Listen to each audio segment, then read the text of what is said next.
नमस्कार friends, RS ज्ञान YouTube channel में आपका हार्दिक स्वागत है। जैसे कि आप देख रहे हैं कंप्यूटर स्क्रीन पर इंडियन कोस्ट गार्ड भारतीय तटरक्षक ऑनलाइन आवेदन फॉर्म स्टार्ट हो चुके हैं। तो आइए जानते हैं ऑनलाइन रजिस्ट्रेशन को किस प्रकार फिल करना होता है।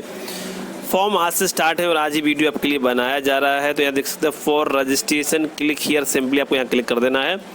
क्लिक करते ही आपके सामने कुछ इस प्रकार का पेज ओपन होगा। यहाँ पर क्रिएट अकाउंट पर क्लिक करने से पहले यदि इनवैलिड क्रेडेंशियल की प्रॉब्लम्स आ रही है तो पासवर्ड और ईमेल को सही से फिल करें। यदि फिर भी नहीं हो रहा है तो ईमेल पर चेक करें कोई मैसेज आया था या नहीं। ईमेल कंफर्म होने के बाद अपने पासवर्ड को दोबारा से रीसेट कर आप पुनः लॉगिन कर सकते हैं, या फिर कैप्चा को सही से फिल करेंगे तो इनवैलिड क्रेडेंशियल की प्रॉब्लम्स जो है आपकी सॉल्व हो जाएगी। न्यू यूज़र के लिए सबसे पहले क्रिएट अकाउंट पर आपको क्लिक करना है। क्लिक करने के बाद इस प्रकार से 10th और हाई स्कूल डिटेल को मैच करते हुए 10th के अनुसार यहाँ पर पिता का नाम, यहाँ पर कैंडिडेट नेम, उसके बाद पिता का नाम, उसके बाद माता का नाम, नेशनलिटी को सिलेक्ट कर लेना है, उसके बाद जेंडर को सिलेक्ट करना है, email, confirm email, mobile number active condition में होने चाहिए जिससे कि OTP से वेरीफाई किया जा सके। उसके बाद यहाँ पर चूज़ कर लेना है आपको वेबसाइट के माध्यम से या फिर किसी और के माध्यम से, ठीक है। उसके बाद यहाँ पर सबमिट करना है। सबमिट करने के बाद सबमिट करते ही you have signed up successfully, please check your registered email और mobile for system generated password. Okay button पर क्लिक करना होगा। इसके बाद जो पासवर्ड आया है और ईमेल के माध्यम से आपको लॉगिन करेंगे, वैसे ही रीसेट का ऑप्शन आएगा, फिर पासवर्ड को रीसेट करेंगे। उसके बाद आपका ऑटोमेटिकली लॉगिन हो जाएगा। फिर आप जो है अपना जो बचे हुए स्टेप है उनको फॉलो करके फिल करके आवेदन को पूर्ण कर सकते हैं। तो चलिए प्रोसेस को स्टार्ट करते हैं। तो जैसे ही हमने सिस्टम जनरेटेड पासवर्ड को डाला, ईमेल को फिल किया और सबमिट किया तो रीसेट का ऑप्शन यहाँ पर आ चुका है। आप पासवर्ड को रीसेट करेंगे, यानी कि पासवर्ड को नया बनाएंगे। बनाने के बाद कैप्चा फिल करेंगे। कंटिन्यू बटन पर अब आपको क्लिक करना होगा। आप देख पा रहे हैं पासवर्ड रीसेट सक्सेसफुली। अब आपको ओके बटन पर क्लिक करना होगा। जैसे ही ओके किया तो सीधा हम आ चुके हैं पोर्टल के अंदर और रीड और राइट करते हुए नीचे आए हैं। डिक्लेरेशन पर टिक किया है और सबमिट बटन पर क्लिक करेंगे। अगले स्टेप के लिए यदि आपने एक से अधिक आवेदन किया है तो आपका जो लास्ट वाला आवेदन है वो स्वीकार किया जाएगा और पिछले आवेदनों की फ़ीस वापस नहीं की जाएगी। तो इस चीज़ का विशेष ध्यान रखें। जो भी डिटेल फिल करें सावधानी से फिल करें। तो चलिए यहाँ पर सबमिट करते हैं और अगले स्टेप के लिए बढ़ते हैं। अगला स्टेप आपके सामने है और यहाँ पर आपको जो सेकेंडरी ईमेल है तो डाल देंगे, नहीं तो बाद बाकी सब पहले से है। और अल्टरनेट नंबर है तो डालिएगा, नहीं तो छोड़ सकते हैं, कोई दिक्कत नहीं है। अनमैरिड पर सिलेक्ट करेंगे और यहाँ पर do you have Aadhaar card पर आपको यस कर देना होगा। तो अगला स्टेप में देखते हैं। यहाँ पर अपना जो आधार कार्ड है उसका नंबर फिल करते हुए यहाँ पर 2 पहचान चिन्ह आपको लिख देने होते हैं और उसके बाद अपनी कैटेगरी जो भी है सिलेक्ट कर लेंगे आप। और date of issue category certificate की जो आपके लिखा हुआ प्रमाण पत्र में जिस भी स्टेट से आप बिलोंग कर रहे हो, जैसे भी आपके में वैधता रहती हो, वैलिडिटी रहती हो, वो यहाँ पर फिल करें। सबसे पहले तो यहाँ पर इशू डेट डालिएगा। यहाँ लिखा हुआ always valid, no validity date mention on the certificate. अगर वैलिडिटी डेट नहीं है आपके पास तो आप ऑलवेज वाला कर सकते हैं, बट यहाँ यूपी से है तो वैलिडेटेड डेट मेंशन है तो मैंने यहाँ सेलेक्ट कर रखा है। और गवर्नमेंट ऑफ इंडिया का जाति प्रमाण पत्र यहाँ पर लगाना है। तो इसकी वैधता रहेगी 10 फरवरी 24 से लेके 10 फरवरी 2025 तक। जो सेंट्रल का कास्ट होता है वो 1 ईयर और जो स्टेट का होता है वो जैसी वैलिडिटी आपके स्टेट में रहती हो। फिलहाल यहाँ central of government of India का जाति प्रमाण पत्र लग रहा है जिसकी वैधता 1 साल है। और यहाँ आप देख सकते हैं कंप्यूटर स्क्रीन पर किस प्रकार से यहाँ फिल किया गया है। अधिक जानकारी के लिए आप नोटिफिकेशन को भी रीड कर सकते हैं या फिर हेल्पलाइन नंबर से भी हेल्प ले सकते हैं। डेट ऑफ बर्थ यहाँ पर डाल देनी होगी। Proof of date of birth का 10th मार्कशीट को सिलेक्ट कर लेना होगा या फिर बर्थ सर्टिफिकेट को सिलेक्ट भी कर सकते हैं। SC ST है तो ऑटोमेटिकली यहाँ पर एज रिलैक्सन, फीस रिलैक्सन अपने आप आ जाता है।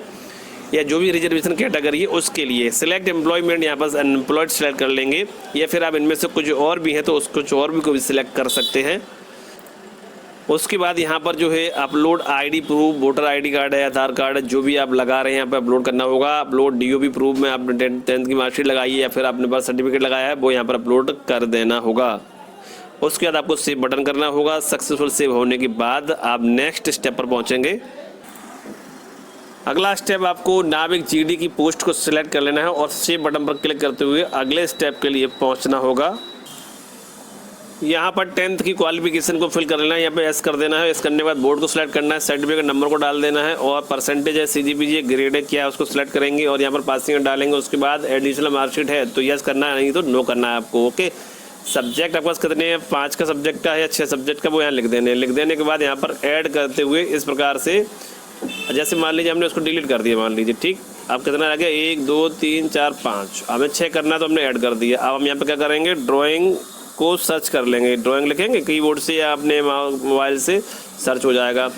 यहाँ पर नंबर लिख देंगे, जो भी नंबर है आपके। इस प्रकार से आपको सभी लाइनें क्रम वाइज ऐड कर लेनी है। उसके बाद सेव बटन पर क्लिक करना होगा। ठीक इसी प्रकार आपकी 12th की डिटेल को भी फिल कर लेना होता है। तो हमने 12th वाले क्वालिफिकेशन डिटेल्स पर क्लिक कर दिया। अब हमें ठीक इसी प्रकार 12th की डिटेल को फिल कर लेना है और सेव करके अगले प्रोसेस के लिए बढ़ना होगा।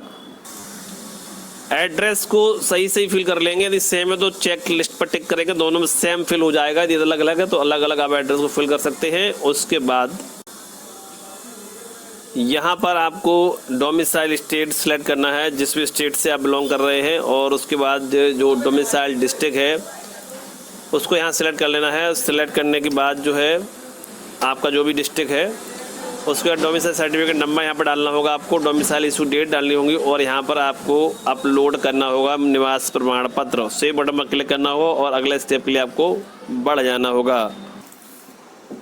उसके बाद जो अगला स्टेप है, यहाँ पर आपको रीड और राइट करना होगा। जैसे have you been discharge from the Indian Army, Indian Navy, Indian air force, any government organisation, है तो यस, नहीं तो नो। ठीक इसी प्रकार से आपको रीड और राइट करेंगे। ऐसे यहाँ पर आपको एनसीसी का ऑप्शन देखने को मिल जाएगा और है तो यस, नहीं तो नो करते हुए आपको यहाँ पर सबमिट बटन पर क्लिक करना होगा।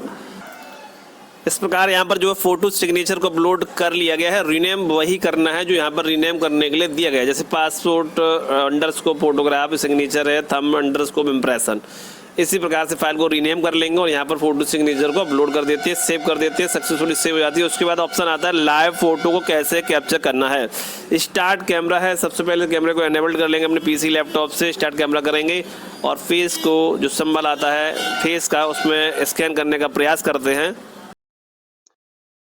इस प्रकार फ्रेंड्स यहाँ पर फेस जो है रिकॉग्नाइज्ड हो चुका है, यानी कैप्चर हो चुका है और ये फोटो देख सकते हैं लाइव फोटो को यहाँ कैप्चर कर लिया गया। अब हमको जो है सेव करना है और सेव करने के बाद अगला प्रोसेस हमारे सामने होगा।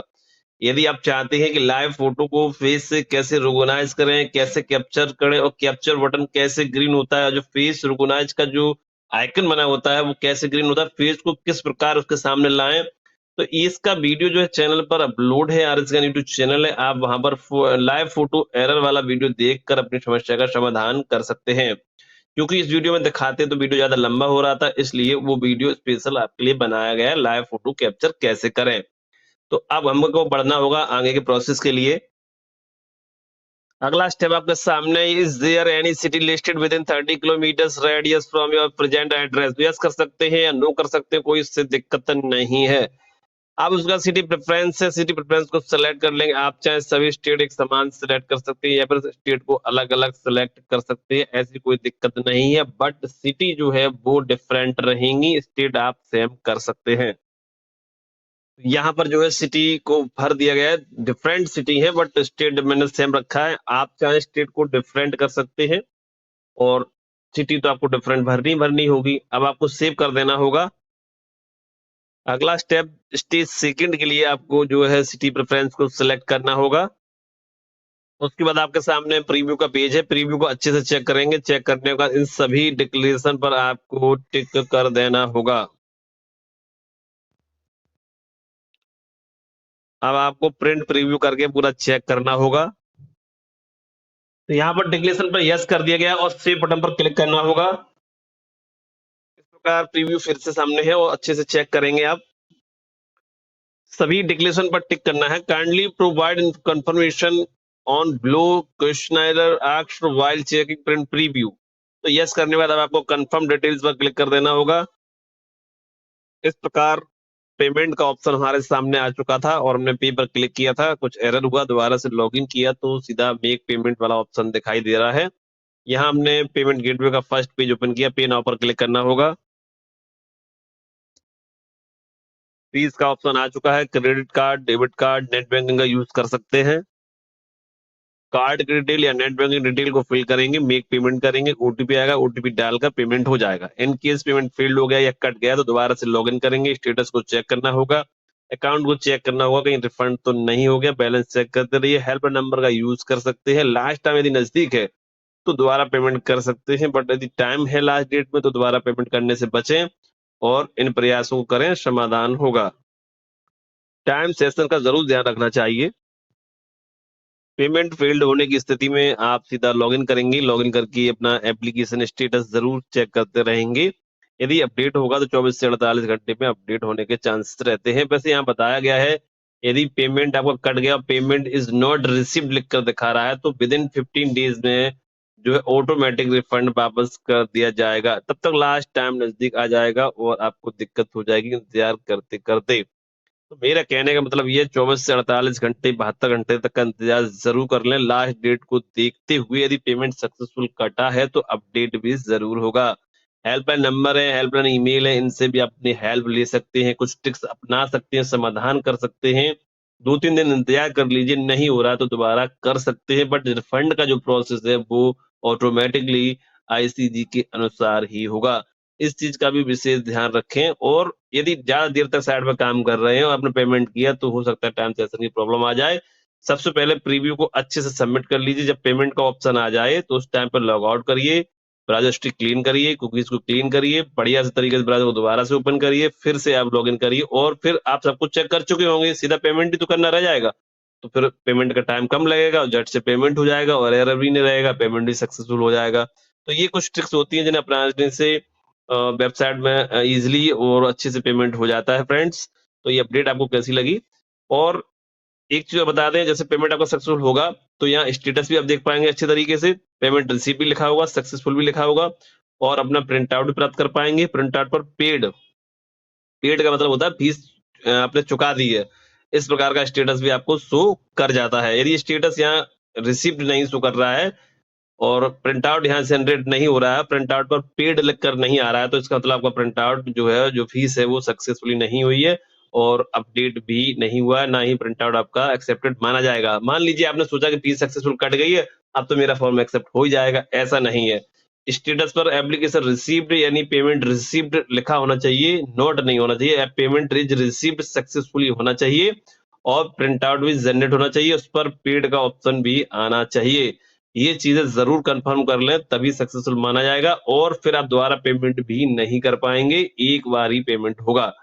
जब तक अपडेट नहीं है, भले ही सक्सेसफुल कटा हो, तब तक पे का ऑप्शन आता रहेगा। जैसे अपडेट होगा वैसे स्टेटस भी पेमेंट रिसीव दिखेगा और एप्लीकेशन प्रिंट आउट भी आप पर उस पर पेड लिखा होगा और प्रिंट आउट भी जनरेट होगा, दोबारा से पेमेंट का ऑप्शन भी नहीं आएगा। तो ये कुछ ऐसे प्रूफ है जिनसे ये सिद्ध हो जाएगा कि आपका प्रिंट आउट बिल्कुल क्लियर और डन है। फिर भी कुछ समस्या लग रही है तो आप कमेंट बॉक्स में कमेंट लिख सकते हैं और वीडियो यदि पसंद आई है तो वीडियो को लाइक सब्सक्राइब भी कर सकते हैं। नमस्कार, जय हिंद, जय भारत।